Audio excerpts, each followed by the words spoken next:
Kaze mu kiganiro wiriwe main cyo kuri rigenekerezo rya 2022 ukwezi kwa kabiri umwaka wa 2026. Muri kino kiganiro tuja kugaruka ku bijanye n'ibibazo abantu bagiye barahura navyo, na cyane cyane tuvuge ku kibazo kijanye n'uburaro canke amafaranga y'ubukote cyatewe n'ibikorwa bimaze imisi vy'igipolisi kizwi nka ICE kijejwe ibibazo vy'abimukira. Aho ico gipolisi mu kwezi kwa mbere muri leta ya Maine cahagaritse abantu bagera ku 200, maze haba ubwoba mu bantu bamwe bareka kuja gukora, gutyo bituma babona amafaranga y'ubukote. Ishirahamwe Prosperity Maine risanzwe rifise umugambi wo gusahiriza abantu mu bijanye no gupanga amazu wari umaze imyaka 5, ryaciye risubira kurondera amafaranga kugira ngo risahirize bene iyo miryango canke abantu bahuye n'ivyo bibazo, aho ku kwezi ribaha amafaranga y'ingunga imwe agera ku $300 y'amadolari. Muri kino kiganiro Claude Rwaganje yashinze Prosperity Maine akaba n'umuyobozi nshingwabikorwa wayo, aganira na mugenzi wacu Bigoro Ernest Ndayisaba, akamwiganira idonido uko uwo mushinga canke uwo mugambi ukora, hamwe n'abemerewe rero gusaba ayo mafaranga n'uburyo babikoramo. Ni programme twatangiye hashize imyaka 5, ariko kubera ko funding ziza zigashira hakaza n'izindi zarashize, ariko focus yacu ubu ni ku kintu bita ngo ni housing stability, aribwo buryo bwo gufasha abantu batishoboye baba bafite income iri hasi cyane cyangwa se revenue yabo iri hasi, tugashobora kubafasha moyena tubahaye byibura $300 buri kwezi yongera ku rent yabo. Ariko muri iyi minsi kubera ibibazo byabaye hano muri state ya Maine, nimba byita urufato cyangwa se gufata abantu babimukira badafite ibipapuro cyangwa se bakoze niko babyita, ndavuga ko leta ibyita bakoze amacrime, byatumye habaho ubwoba muri state, bituma rero abantu benshi bataja mu mirimo yabo. Kubera iyo mpamvu byatumye abantu benshi bataronka imishahara yabo ngo bari bakwiriye, bituma rero ikibazo cyo kwishurirwa cyangwa se cyo kwishura amarente yabo kiba umurengera ku paraporo nuko twagiteganya. Mu turacashakisha amafund kugira ngo turebe ko twafasha abantu bikurikiranye na ubufasha baza badusaba. Mumaze imyaka 5 mufasha abantu mu bijanye no gukota amazu. Muri rusange tugarutse gatonya, uretse n'abafise uburyo bwo kuriha hano muri Maine canke amusanzwe mufasha ibintu byo gukota amazu, amakuru bimeze gute? Ibintu vyoroshe, ibintu bigoye, amazarazimvye bimeze gute? Amazarazimvye cyane hano muri Maine, bikurikiranye nuko abantu batubaka amazu cyane. So ico bita inventory cyangwa se amazu asanzwe ntashobora gufasha gukemura ikibazo cya demand ihari. Ico bita muri economy supply and demand ntabwo bimatchinga. Abashaka amazu nibo benshi ku mazu ahari. Ni nayo mpamvu usanga uretse n'amazu yo gukoda nayo kugura, ibiciro byacu hano by'amazu muri Maine bifite hafi ibiciro by'amazu muri Washington DC, kubera yuko nta inventeur nini yiyongera kugira ngo demand niza isangwe hariho ubwo bufasha buhari. Kubera iyo mpamvu rero ya demand na supply, niyo mpamvu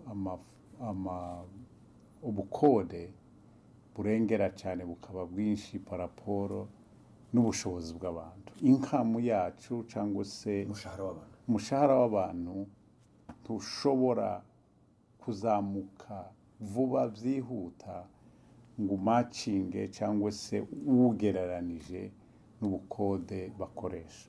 Mu bundi busanzwe umushahara w'umuntu yakagombye kwishura byibura 30% y'umushahara wiwe ku nzu. Igihe cyose zirengeye abagiye mu buryo muri situation iri impossible kugira ngo ashobore ubukode bwiwe. Nico gihe usanga rero iyo wongereyeho imiriro y'indya n'imyenda n'ibindi usanga wa muntu atuye mu bukene budasanzwe bwa buri munsi. So ubukode hano burahenze, mugabo ubu ngubu n'uwagura inzu yiwe ngira ngo byamufasha kuruta n'ubukode. niyo havuye icyumviro cyanyu kugira mufasha abantu byerekanye ibintu by'ubukote kugira ngo mubasayidiye mubongere kwa amafaranga. Aho byavuye ni igihe twatangiye dukora icyo bita ngo ni emergency rental assistance, bivuga ngo gufasha abantu mu bukode. Twabitangiye hariho icyagihe cya covid. So mu icyo gihe rero leta yari yatanze amafaranga menshi yifuza yuko yafasha abantu byihuta kuko abantu ntibakoraga kandi icyo gihe. Tubikora imyaka 3. Tubona rero icyo gihe n'icyo gihe twafungutse amaso tubona ko iki kibazo cy'ubukode ndetse n'icy'amazu muri rusange ari ikibazo gikomeye kigomba gushakirwa ingamba. Niho twanaje na nyuma y'ubwo twaje guhabwa na leta ya Mene ubushobozi kugira ngo dufashe abantu bari muri hoteli ya Sako ndetse n'abari muri Howard Johnson, abari barazicumbitse mu gihe cya covid badashobora kubona amazu. Baduhaye iyo projet kugira ngo dufashe abantu tubashire mu mazu, ariko igihe cyose tubashira mu mazu hari igihe baba bagifashwa na leta, ariko batangira kwikorera bonyine batangiye kwishura ubukode. Wareba income yabo ugasanga cyangwa se umushahara wabo ugasanga ni muke cyane ugereranyije n'izo % 30 nashaka kuvuga. So ntabwo ari ikibazo icyo rero. Kuva icyo gihe tugenda tureba niki twakora kindi, titwahora duheza abantu ubufasha bwa buri munsi gusa, ahubwo reka tubigishe uburyo bwo kuzamura n'ubukungu bwabo, ariyo mishahara. Niho haza mu iyo stability.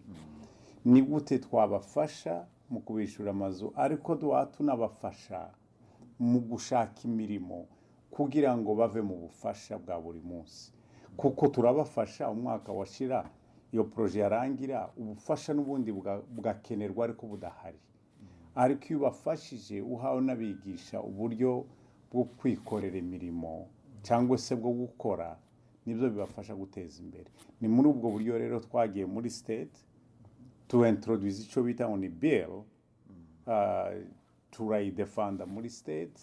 Twari kumwe n'undi mushinga uri muri Lewiston.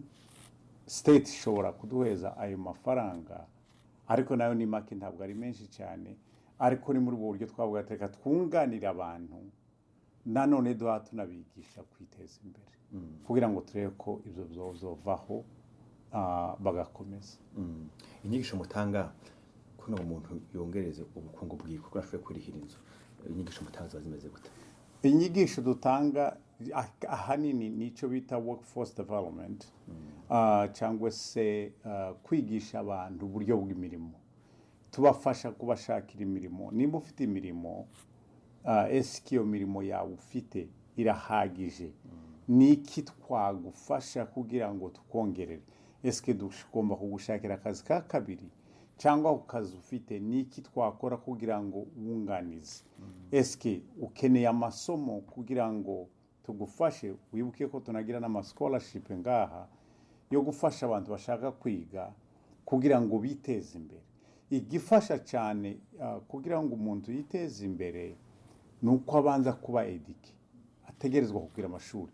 Uretse no kuja muri academic, ushoboye no kugira certificate ishobora kugufasha muri wa murimo ukora, ukunganira ibyo wari uhaye ukora, nukongerezaho n'umushahara wawe urazamuka.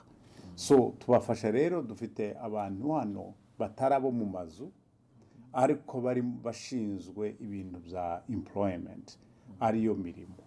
Iyo rero tubonye umuntu ukeneye ubufasha, tumukonekta n'uwo muntu akaganira nawe akareba income yiwe. Hari n'igihe usanga abantu rimwe na rimwe bishiraho ibintu bibahenze bigatuma badashobora no kuafodinga inzu zabo kandi byenda n'umushahara bari bafite wo mwiza. Aho niho haza rero ibintu bya financial literacy, kubigisha uburyo bwo kubudgetinga income binjiza n'ama expenses bakoresha.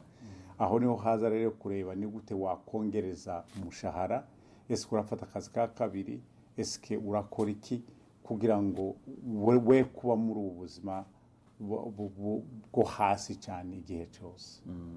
Bo dufate nk'abadandaza nk'abigisha imirimo bagomba kwikorera, mwebwe mufatira iyo abantu benshi bakunze kwahuza ari benshi bafasha kuri umushahara wabo uduke, iyo bari nk'iya imirimo mukunze kubigisha.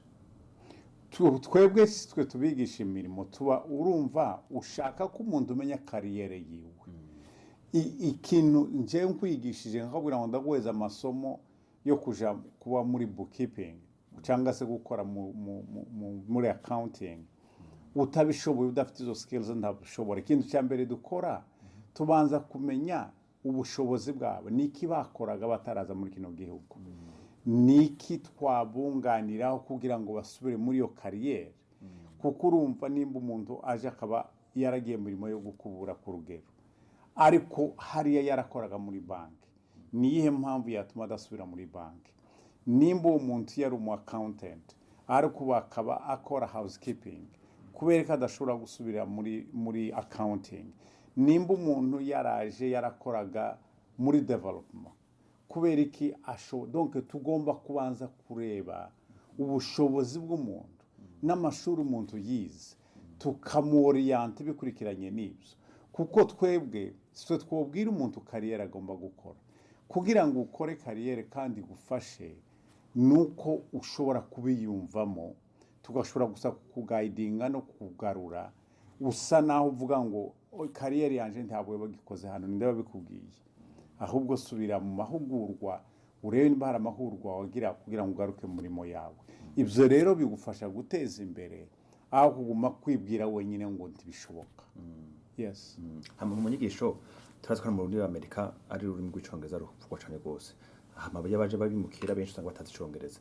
Hari intamamizi hari kubijanye no kwigisha mu Ico ni ikibazo ciza cyane. Igihe cyose duhugura abantu twifuza ko tubahugura mu rurimi rw'icyongereza, dukoresha aba interprete, ariko tugashaka ngo tubahugure mu cyongereza kuko aho bazoja gukora mu mirimo nibyo bazakora, ntabyo bazakora mu rurimi rw'amahanga. Kuko hano ntarwo uzobona, keretse ari umuntu wikorera ku giti cyiwe niwe wamenya uko akora business yiwe. Ariko nawe iyo asabana n'abandi bantu, iyo aje gushaka imfashanyo, iyo aje kugira ngo growing customers yiwe, customer base, ategerezwa cyangwa se abantu bamushorera abashoramari cyangwa se abaza kumugurira, ategerezwa nabo kuvuga ururimi rw'abantu. Kuko marché uba ufite ntigomba kuba selma yonyine y'abantu biwanyu bavuga ururimi rwawe. Rero iyo twigisha duhugura abantu kuko no kurya bumva niyo basobanurirwa, bari babona aba interprete.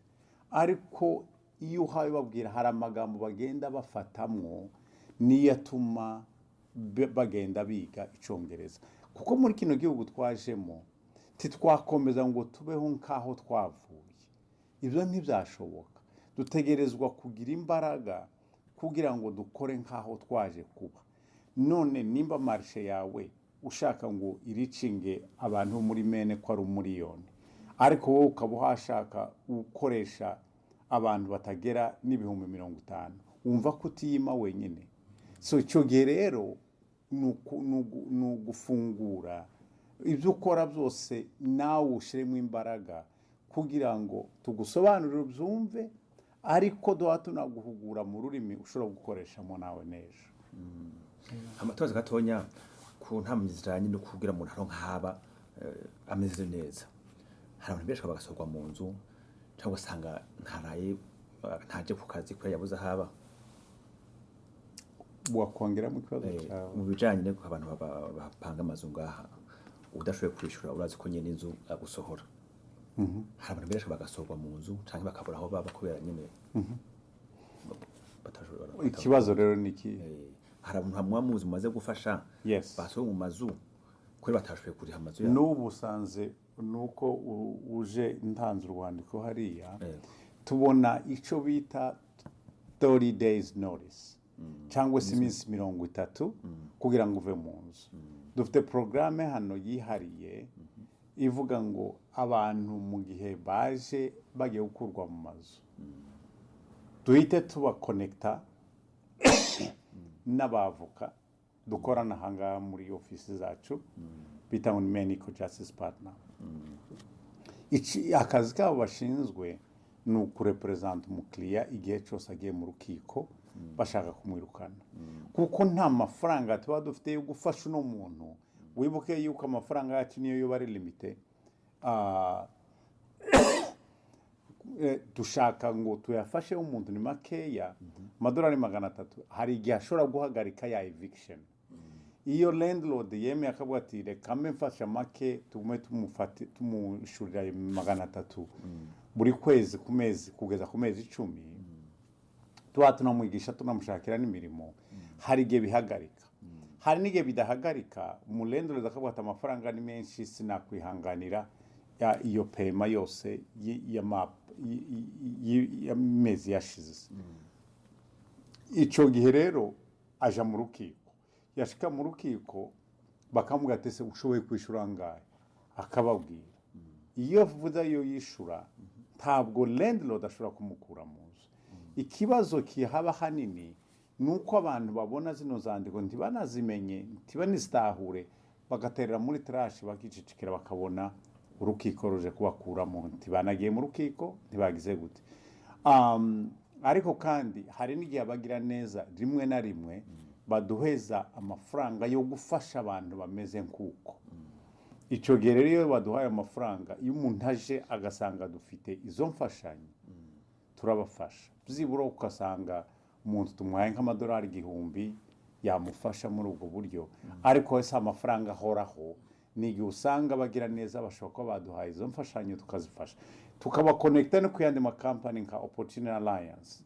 n'ayandi ndetse n'amacaces amwe tubareferaho tuzi ko bashobora gufasha abantu kugira ngo bahagarike umuntu ntave mu nzu kuko ikintu cya mbere turwanya nuko umuntu akurwa mu nzu iyo rero dushoboye no kugira icyo bita prevention gukingira umuntu ataravamo biradufasha kuruta gutangira gukora iyo umuntu yamaze kuyivamo ntiberashaka aho musanga yagiye nka kudasoma maketi canke ibyo bamwandikiye mugasanga yisanze hanze yego abo rero bikurikirana na situation ya buri muntu uwo muntu nimba yisanze ari hanze ubushobozi bwiwe budahari tumufasha gusubira muri general assistance general assistance niyo ishobora kumufasha erega na burya iyo umuntu adafite income hano avantage tugiramwo amahirwe tubigiramo muri mene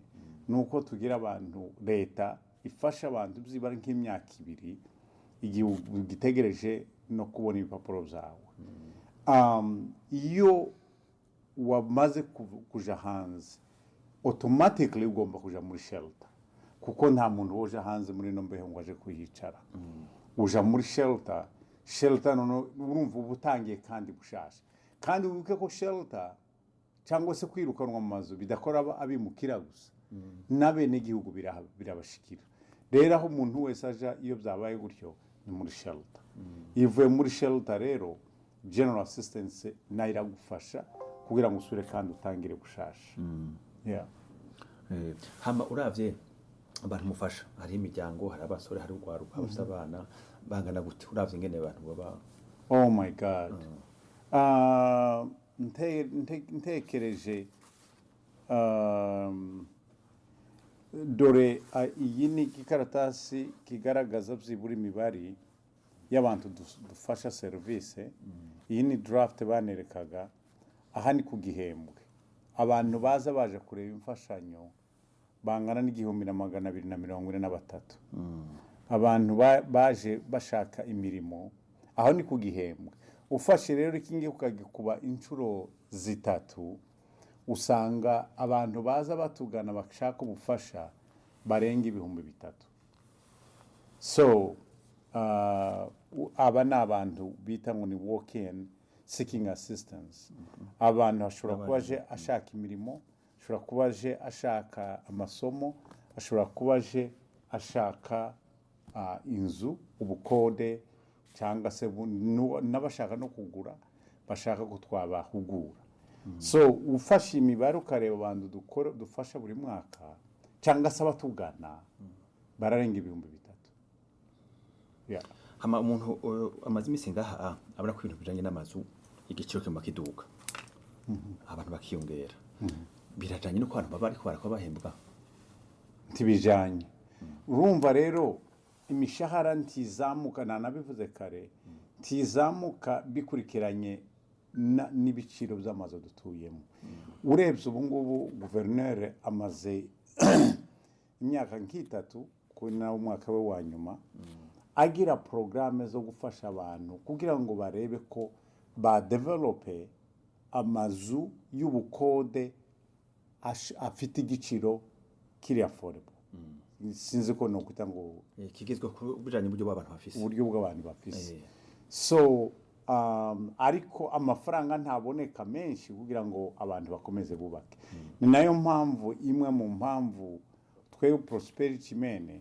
twahisemo gukora amaproje yo kubaka amazu ubu niyo gahunda dufite kugira ngo turebe ko twakubaka amazu twaje muri iyo porogaramu yo gufasha abantu twunganire bya Vesta twunganire CHAM twunganire Westbrook Housing Authority Poland Housing Authority turebe ko twafasha kandi twebe intego yacu n'imiryango cyane cyane so hariho baravuga ngo kugira ngo dushobore gufasha abantu bakeneye amazu muri kino gihugu kugeza mu myaka 2030 nuko twobona ama unité buri nzu iyo tuvuga unité ni inzu gusimwe imwe cyangwa se appartement zigera ku 80,000 kuri 2030 mu myaka ine ayubakwa ntarenga 5,000 ku mwaka bikurikiranye n'ubushobozi baba bafite urumva rero tuzoja kugeza kuri 2030 ya demande yarazamutse kandi nayo mpamvu rero ikomeza idusiga kuko hari abimukira kino gihugu urabizi no state turimo abimukira nibo bantu bafasha muri kino mu business nyinshi muri kino gihugu cyangwa muri no state muri no ntara rero iyo baza umva baza badafite aho batura baguma gucreate demand nabandi kubera ko turi state twita ngo ni aging state y'abantu babasaza hari nabandi bava mu yandi ma state baje gushaka imirimo hano nabo bateza kubona aho baba ibyo rero nibyo bicreatinga ya high demand ariko supply ariyo yubakwa ntabe yubakwa vuba cyane so rero haba mu basore haba amafamiye haba mu bakozi inyubako z'amazu zirakenewe ni nayo mpamvu bidrivinga rero ama pricing kugira ngo ibiciro bizamuka hama turinga muri Portland niho ibiro byanyu biri abo mufasha muri leta ya Maine bagarukira twe ntabwo tugarukira hano muri Portland gusa twe dufasha ahanini dufasha muri state yose ya Maine kuko ngubu ama service yacamwe tuyakora online ariko iyo tujanye ibintu by'amazu twe dufata kuva muri Cumberland twagera muri York ariyo za Sanford na za Biddeford Saco Westbrook South Poland Scarborough hano muri Portland nono twaja ruguru hakaba andi mishinga nayo dukorana nayishinzwe za Lewiston, Auburn n'ahandi twe tukagarukira ariko ibindi byose dukora byose uretse gusa iyo by'ubukode dukora muri state yose. Hama uravye aho mugarukira nihe hari ubu abantu benshi bakeneye ko amazu aboneka? Muri Portland niho hariho besoin nyinshi cyane. Ni ukuvuga ngo ni Portland, South Portland, Westbrook. Impamvu n'ubu na Bideford irazamuka ariko impamvu mvuga gutyo ni uko urebye umubare w'abimukira baza muri Maine cyangwa se baza muri Portland nibo benshi ku rugero urebye abanyeshuri biga muri Portland Public School hano muri Portland bangana ni % 40 babimukira abana babimukira bangana ni %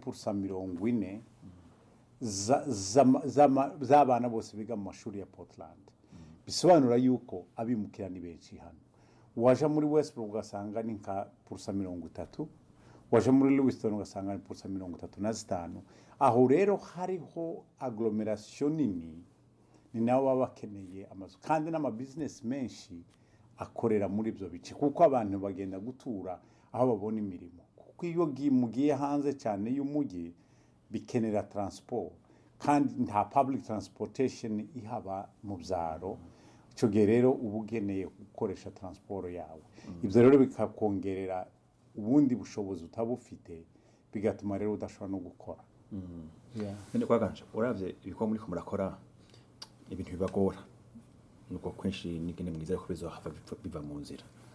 Ubutumwa mwotanga ku bantu batwumviza muri kano kanya kubijanye n'uburaro ikize muba ikitugora ni ukubona ubufasha kugira ngo dufashe abantu kuko twebwe nk'ubu projet yacu yo kubaka twabonye ikibanza ahantu hatari kure hano muri ngira ngo irakomeza. Okay.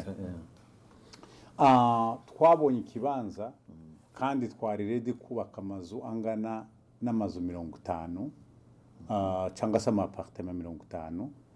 Goal yacu nuko muri icyo kibanza twahubaka ama unit agera ku 100 ariko kuko nababwiye ngo ubushobozi bwo muri state Maine Housing yafashije abantu ama organisation agera kuri 6 iyacu yari ya 7 abaritwe bakatiraho kandi hari demande zari z'ama organisation agera kuri 21 zitandatu ntizaba qualifié 15 ziba qualifié ariko bareba ku manota ngira ndagifite ikaratasi ngana kireba barebye amanota twebwe tuba abakarindwi bituma rero baduhagarikiraho titwashobora kuronka ubwo bufasha cyangwa se dore ngiyi karatasi urebye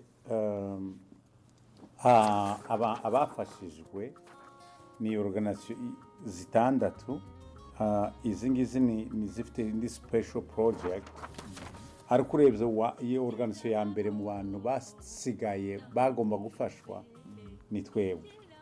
Iyi ni development yacu. Nyuma y'iminota 30 mwumviriza kuri FM za radio WMPG mushobora kandi gukurikira ikiganiro biciye ku buhinga bwa podcast kuri Apple Podcasts, Spotify, iHeartRadio, Amazon Music, Audible hamwe na Deezer.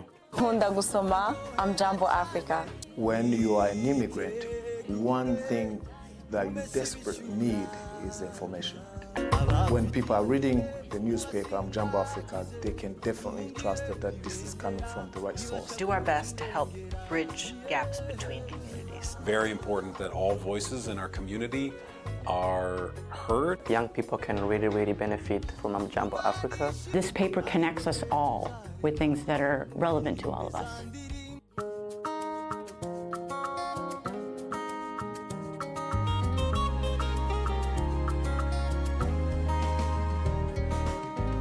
This newspaper made people visible because they can see themselves, through one of those, languages. Immigrant voices are not only vital to our future, they are part of our history. is an opportunity we should embrace. But Jambo Africa can just give us a sense of hope when we're reading what's going on back. As Portland and the state embraces more and more immigration, connecting between not only the immigrant community, but the locals. J'aime lire Amjambo Africa. Est-ce que vous lisez Amjambo Africa? Amjambo means word. It's in Swahili. DRC Congo, they use as a greeting, hello or good morning. I see Amjambo Africa as becoming a real force in the state.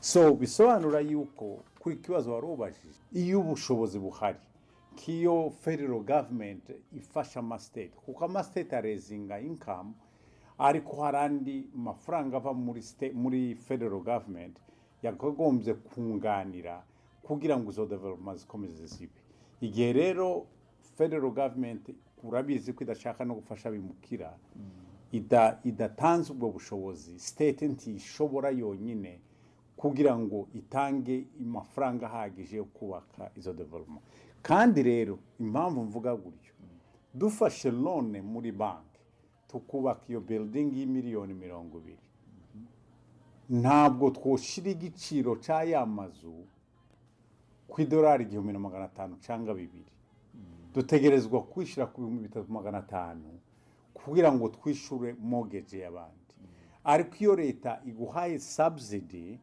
ariyo inyunganizi ugafata noneho loan ntoya bituma rero nawe ushobora gushira igiciro cy'ubukode ku mafaranga yumvikana abantu bashobora urebye umushahara wabo aho rero urumva warubaje ngo ese ni kizere ki tugifite ikibazo c'imishahara cy'amafaranga kugira ngo twubake ndetse n'abandi bose bubaka urabona hari ntabwo ari twe twenyine aya ma organization yose yarakeneye kubaka ko ndashoboye kubaka kubera yuko atabonye ayo mafaranga bashobora ku kandi bubatse barashira ku biciro nanone mudashobora kugushobora hama kwaganduravye amazu arenga hayamwe amazu ashaje kuyasubiramo n'ukote kuvye ashaje ho mubibona gute ivyo navyo rero hariho leta itanga ubufasha bwo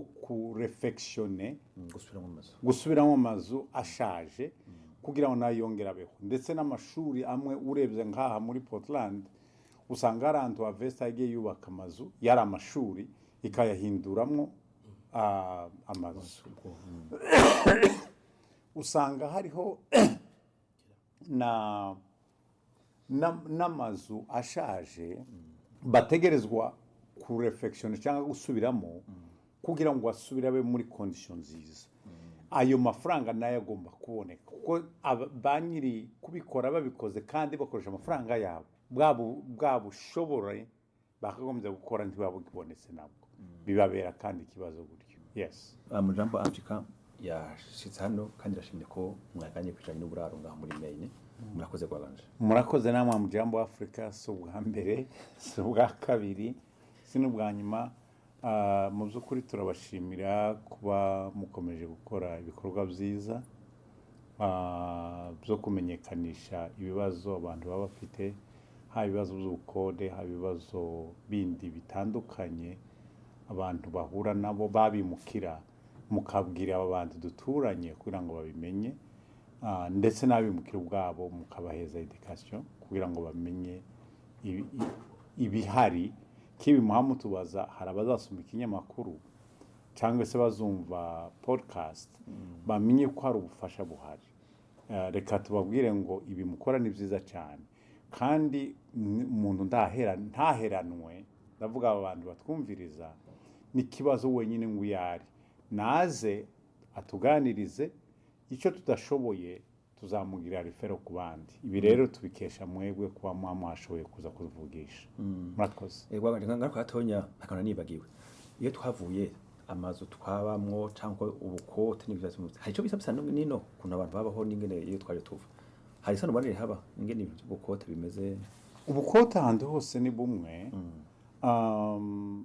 ariko iyo twavuye umuntu aravuga ati nje sinshoboye kubaha reka nigendere ahantu handi hahendutse ndetse nje no mu mirima nihingire imbeho biroroshe umuntu ava mu mujyi utishoboye ukaja mu caro ugahinga ukubaka akazu kawe n'ibiti ukabaho hano rero icaro nico gihenze kuruta kuba mu mujyi nabibabwiye yuko bikreya transport abana amashuri bigakreya izindi demand utarufite ariko ubukode bwose ahantu hose ni bumwe ahantu hose iyo leta ishoboye gufasha ubukode burashoboka ariko ahantu hose iyo abadeveloper cyangwa abubatsi bikoreye kuri serivisi zabo biroroshe kugira ngo bashire ku biciro bashaka bidashobora gufasha abantu necessarily. Nakoze namwe. Inyuma y'iminota 30 mwumviriza ku isambirizi ya WMPG ikiganiro cacu kirabandanya ku zindi mbuga zitandukanye.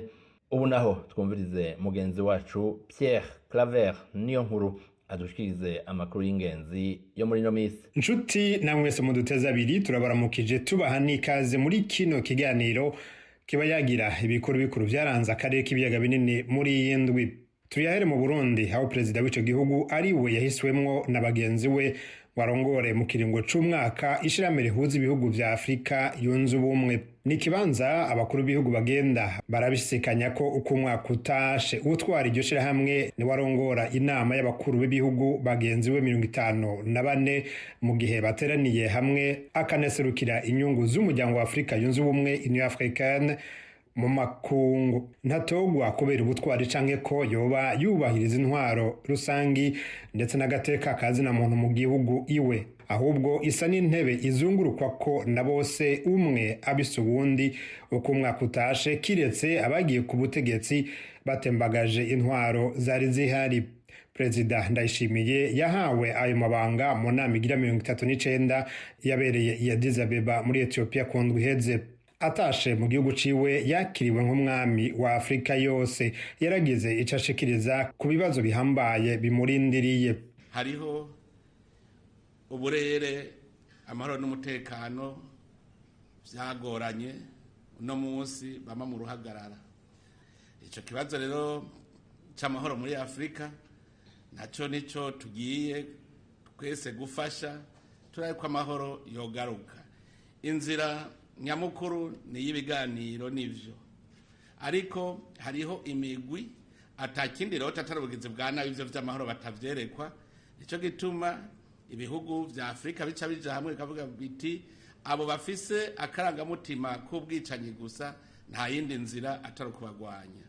Uburundi rero bwobwo ivyo sivyo bwiga kuko busanzwe buriko burafasha mu kugarukana amahoro mu gihugu ca Somalia. Uburundi buriyo mu gihugu ca Central Africa, Uburundi buriyo no mu gihugu ca Congo, Uburundi buriyo bugiye gufasha ingena amahoro yogaruka. Hariho abavuga bati none ubwo Uburundi buzobishobora. Uburundi burafise akarorero bwotanga kuko ni igihugu caciye mu magume atagira uko avugwa. Kubona rero abarundi baragiye hamwe n'ibintu vyiza dufise dushobora natwe guha kw'abandi. Abarundi turabibona n'ingabo zacu zigiye kugarukana umutekano, zejeje kuzana umutekano zirihutira no gutuma basubiza hamwe, zica zifasha mu kugira ngo abenegihugu basubize hamwe. Rero twebwe abarundi turafise ivyo tuzogemurira kw'abandi, tubereka ingene uva mu ntambara ukaja no mu mahoro. Aha rero muca mwumva ko umurundi wese ahari ufise akantu yoterera agahura n'ibindi bihugu bari mu ngwano, niwe wa mbere ababwira ati kugira mu bivemwo twebwe twabigenjeje ukunuku nuku namwe ni mu bigenze ukunuku nuku. Yamara abandi banyepolitike babona ko bitazoroha kurongora neza uwo muryango mu gihe n'igihugu ciwe kimaze imyaka 4 kitagira igitoro, amafaranga y'agaciro, ndetse igihugu ciwe kikaba kitarabana giza n'ibihugu bibanye nk'u Rwanda kandi bisanga imiryango itari mike nka Afrika y'ubuseruko hamwe na Afrika yunze ubumwe. Kefa Nibizi arongoye umugambwe Codebu mu Burundi. ku vyerekeye inyungu tuzobikuramwo kiretse kumbure kugwiza kuboneka amakungu sinibaza ko ari nyinshi kuko uravye iryo shirahamwe nta migambi myinshi y'iterambere canke guteza imbere ivy'intwere na politike usanga rifise tuvuga duti kwa tugiye kurirongora kumbure tuzobugira uburenganzira kuruta uko vyahora kuri iyo migambi ntayiriho. Ikindi dushobora kwibaza ni intererano yahe mbega twe tuzotanga na cane cane nko vyerekeye demokarasi mu gihe twebwe dusa n'abari imbere mu guhonyanga demokarasi n'intwari ibereye tuza duti mbega ni intererano yahe tuzotanga muri ico gisata. Ikindi ni vyerekeye amatati ari mu gihugu ca Congo aho vyaboneka neza yuko Union Africaine iriko irafasha muri ayo matati mu gihe rero Uburundi bufatwa nk'uko bushigikiye uruhande rumwe tubona yuko ibiganiro vyari bisanzwe birongowe n'iryo shirahamwe bishobora kudindira kuko bizogaragara yuko hariho uruhande rutazokwizera uburongozi bw'ubumwe bwa Afurika. ni nako Frederic Bamvuginyumvira yahoze ari cegera c'umukuru w'igihugu abibona. Uyu munyapolitiki atavuga rumwe na leta y'u Burundi afise amakenga ku vyerekeye umutekano muke uri mu bihugu vya Afrika ko Ndayishimiye bitazomworohera gukemura ivyo bibazo bimurindiriye. Nta vyizere vyinshi nogira ngo nuko umukuru w'igihugu c'u Burundi agiye kurongora ubwo bumwe bwa Afrika kubera imvo zikurikira. Ubumwe bwa Afrika bwarihaye ingendo ya demokarasi ndetse barasohora n'agatabu kerekana ngene ibihugu vyose vyogenda vyisunga iyo ngendo ya demokarasi. Ariko uravye ibihugu vyinshi vyo muri Afrika harimwo cane cane n'Uburundi nta ngendo ya demokarasi iriko irakurikizwa, kandi nukudakurikiza iyo ngendo ya demokarasi ivyara imishamirano hagati mu bihugu vya Afrika no hagati y'ibihugu vyo muri Afrika. Akarorero, iyo haba hari ingendo ya demokarasi mu Burundi ntitwari kuba turagiye kugwana muri Kongo, kubera ko habwiza kuba habayeho uburyo abarundi n'abanyekongo baganira kugira ngo umwumvikano uhabe, abarundi bidegemvye, abanyekongo bidegemvye. Hari kuboneka uburyo bwiza bwo kumvikana n'abanyarwanda kugira ngo abarundi bidegemvye mu Rwanda, abanyarwanda bidegemvye mu Burundi, abarundi, abanyarwanda n'abakongomani bidegemvye mu bihugu vy'iwabo. Iyo niyo ari indoto ya CPGL. Aho gukomeza vya CPGL urabona iyo bageze abenshi no kwiza kwiruka kwimba ibintu muri Kongo, kandi ivyo bintu by'abanyekongo boshoboye kuganira n'abarundi n'abanyarwanda kugira ngo natwe twese bitugirire akamaro, hako bitwagwa n'abashinwa, hako bitwagwa n'abarusiya, hako bitwagwa n'abanyamerika, hako bitwagwa n'abanyaburaya, bikabanze bikagirira akamaro twebwe nyene.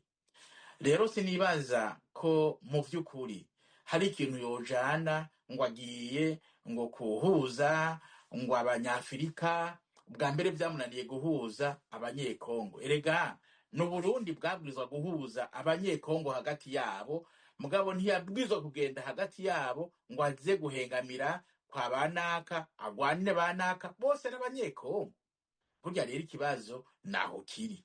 Jewe naco niteze kinini kuri we. Ibibazo biriho, ibibazo vy'umutekano muke, kandi ivyo bibazo vy'umutekano muke ntavyo yoshobora gutorera umuti. Namwe muzompinyuza umwaka uheze, gahinyuza n'umukuza wuzuye, tuzora umwaka uheze. Ibibazo bizoba bigisutamye ukunyene, kandi sinibaza ko hari uruhara azogira ngo agiye gutorera umuti. Nivyahera nawo bizoba vyaciye ahandi bitaciye kuri we. Imvugo yo kuryohera biwe n'abamwumviriza, kuko ubwa mbere ibigwanisho birirwa birinjira mu gihugu c'u Burundi. Ibigwanisho byinjiye mu gihugu c'u Burundi ni ivyo kugira iki? Ni kugira ngo vyica abantu, bizica abarundi canke vyice abanyamahanga, abanyekongo canke abandi. Ivyo ari byo vyose arimwo ararondera ibigwanisho aba ariko aritegurira intambara. Niho nca nsanga imvugo avuga ari imvugo itandukanye n'ukuri, ihushanye n'ukuri, kuko ntushobora kuvuga ngo ngiye gucecekesha ibigwanisho uri kurabura ibigwanisho ntibijana. Ucecekesha ibigwanisho ahuza impande zikaganira.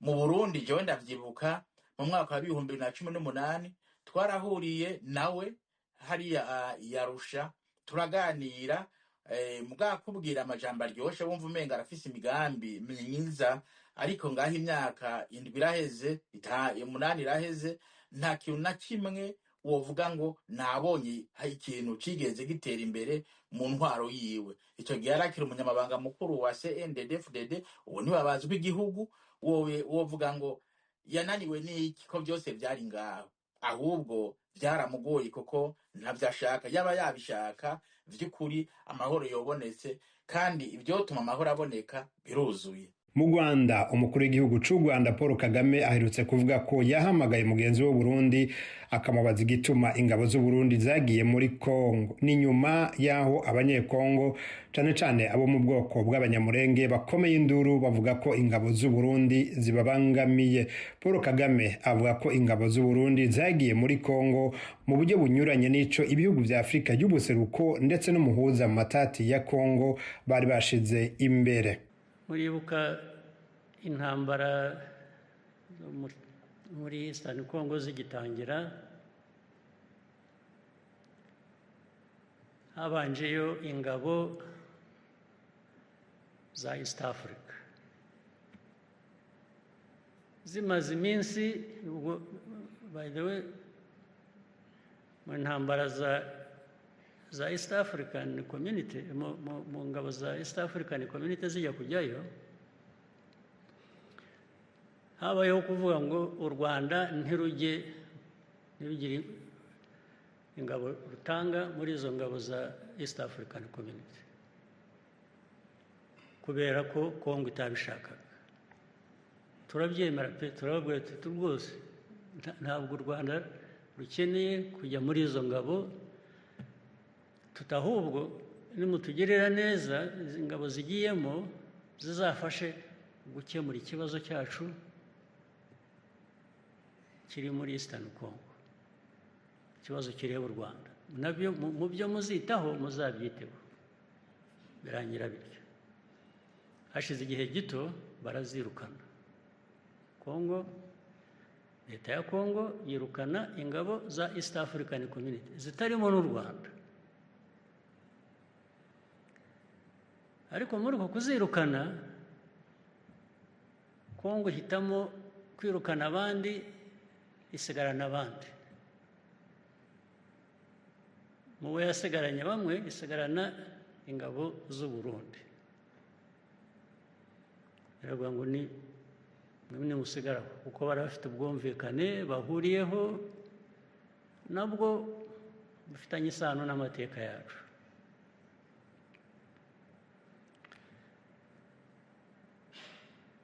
Baba barambutse bagiye gusaba ingabo za SADC, barazizanye. Birukanye za East African Community, bazanye iza SADC. Ariko hagati aho Abarundi basigaye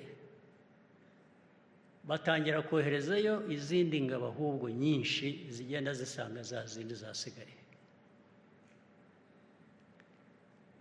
Rero ikibazo rero gihera kikaba ingorane kikaba kinini.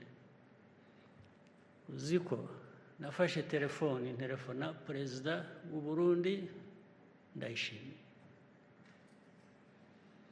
ndamubaza ingabo zari ziri mu East African Community Forces muri Eastern Congo ko bazirukanye u Burundi bugasigara, hakaba harimo kuza iza SADC, u Burundi bwagiye muri SADC. Atoya, mwasigaye yose kubera ko gusa muri inshuti za Kongo mushaka kuyishyigikira mu byo ari byo byose bakora. avuga ko nyine Kongo yabibasabye ari inshuti n'iki. Ndongera ndamubaza nise ko ndeba hari izindi ngabo ziyongera nyinshi zijyayo kandi zijya mu majyaruguru yacu. Amajyaruguru yacu Abarundi ubwo yarabanje arambwira ngo bafite ibibazo bikomoka muri Kongo by'umutekano wabo, avuga ko biri mu majyepfo hariya za Uvira n'ahandi hose aho ngaho na za Minembwe, ngo niyo mpamvu bagiye muri Kongo. Nubwo ese Minembwe Uvira kweri mu majyepfo, mu majyaruguru murajya gukora iki? Za Goma za Rucuro murajyanwe n'iki? Arambwira ngo ninde wakubwiye ko dufite ingabo aho ngaho? Ndamubwira nti hari ababimbwiye nti ariko nanjye nabyemeye kuko bampaye ibimenyetso, ariko ntabwo nari kubyemera burundu ntabanje kukubaza wowe ubwawe ngo numve icyo umbwira.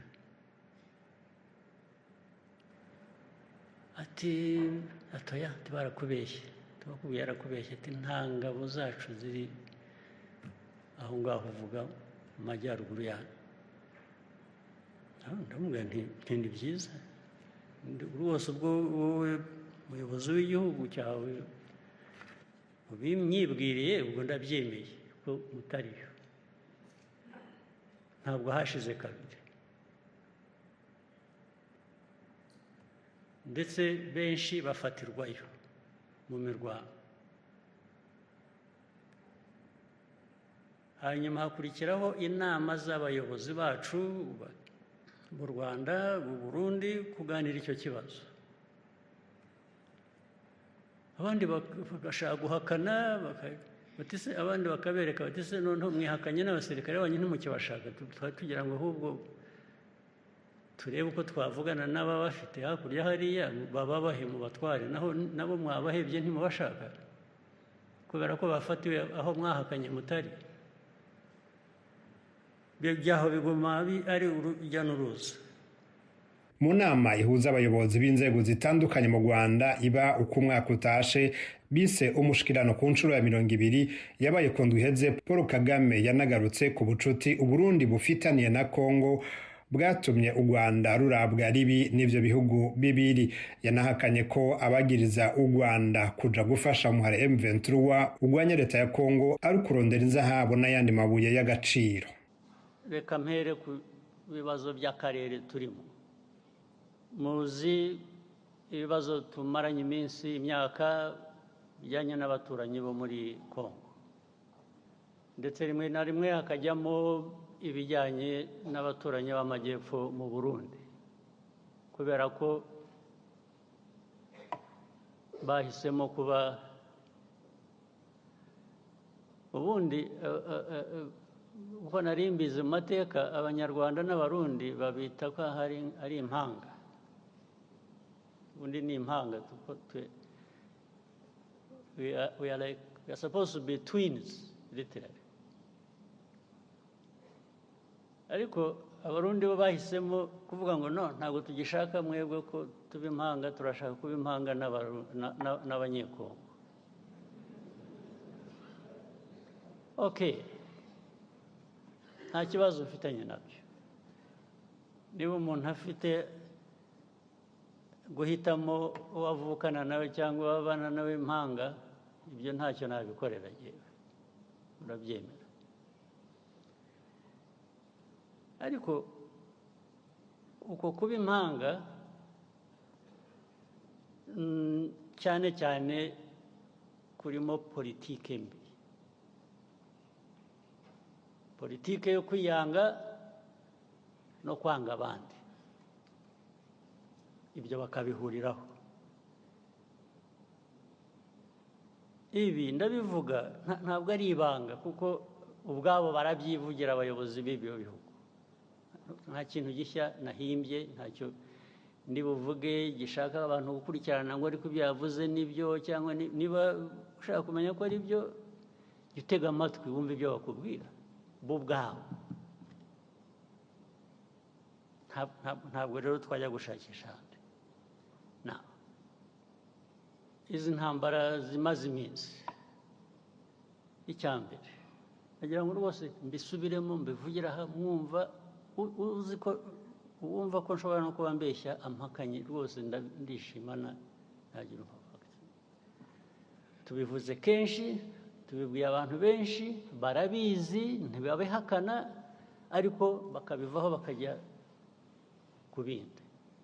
Iyi ntambara yo muri Kongo mureba ntabwo yatangijwe n'u Rwanda, ntabwo yaturutse mu Rwanda.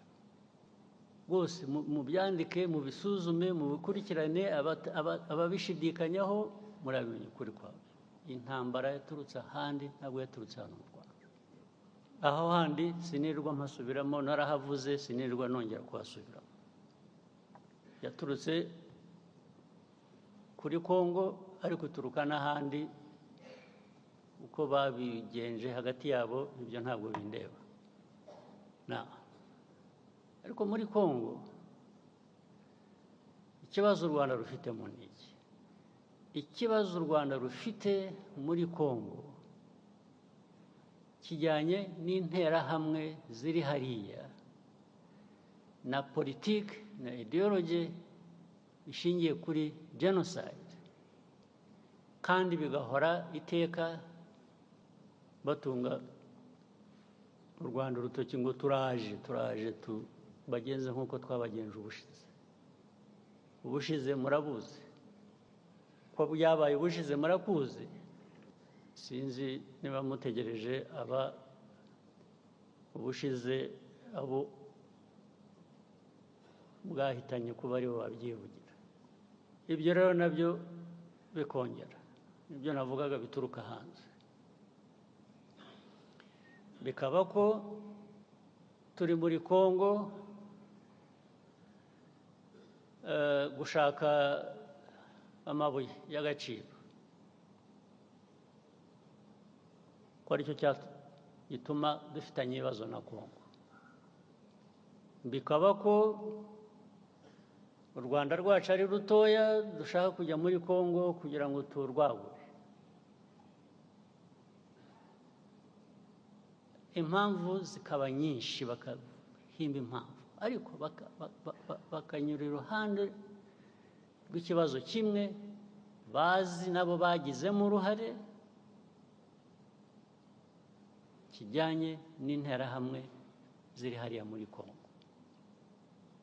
Interahamwe zari zaratujwe, interahamwe zahawe imbunda, zigisha ari abari basanzwe babizi, abashya bagirwa ingabo za Kongo, cyangwa se ku rundi ruhande zirakora. Loni UN ijya gushyira ziriya ngabo za UN muri Kongo, MONUSCO, mwibwira ko bazishyiriye kugira ngo bigende gute? Muri Kongo umwaka urarangiye igisagara ca Bukavu gifashwe n'umuhari ugwanya leta M23 hari tariki 16 z'ukwezi kwa kabiri umwaka uheze, aho inyeshamba z'umuhari M23 zifatira umugwa mukuru w'intara ya Kivu y'Amajepfo. Hari haheze ukwezi aba bagwanyi bifatiye igisagara ca Goma muri Kivu ya ruguru. Abanyabukavu ndetse n'ahandi hifatiwe n'uwo muhari barashima intwaro y'inyeshamba bakayirutisha iya Perezida Antoine Tshisekedi. Mbere wajyaga kuryama ukaraza utwenda hafi wumva bagize kadi hite wambara vuba vuba, ariko bure nubwo waryama wambaye agasengere urasinzira nta kibazo. Ntabwo bwagombaga gucya badakanze umuryango, ariko bo ntabwo tucyumva bo gukanda imiryango. Uyu munsi iri neza kubera ke mbere umutekano ndago ari guriho nguyu munsi. Uyu munsi ni sawa, tekano guri neza, gurishana kwa cyane. Uragenda niba ufite ukuri kuzima, barumva ikintu cyakuzanye nangwa icyo uri gukoroga nawe na mugenzi wawe babakize. Mbega ngiye nabonye ari byiza cyane kubera nta mande babaza, ntayo baca amande ufite amakosa. Ariko mbere FARDC umuntu wawe baramufataga nangwa se wagize nk'ikibazo wajya ku butegetsi wagerayo mpaka ubanza urundera ifaranga niba nta mafaranga ufite ntibarakumva niba uri umukene haba barumva amararamiko yawe. Oscar Barinda umwe mu bavugizi ba M23 avuga ko aho bifatiye batazeye kuhava vuba kuko bazaniye umutekano abanyagihugu. Twebwe dukora kinyamwuga, umutekano tuwucunga kinyamwuga. Murabona ko abaturage baratekanye, bariho baragurisha ibyabo hano turi mu isoko rya Birere, turi mu isoko ry'ibiribwa, ibiribwa byose byagabanyutse ibiciro.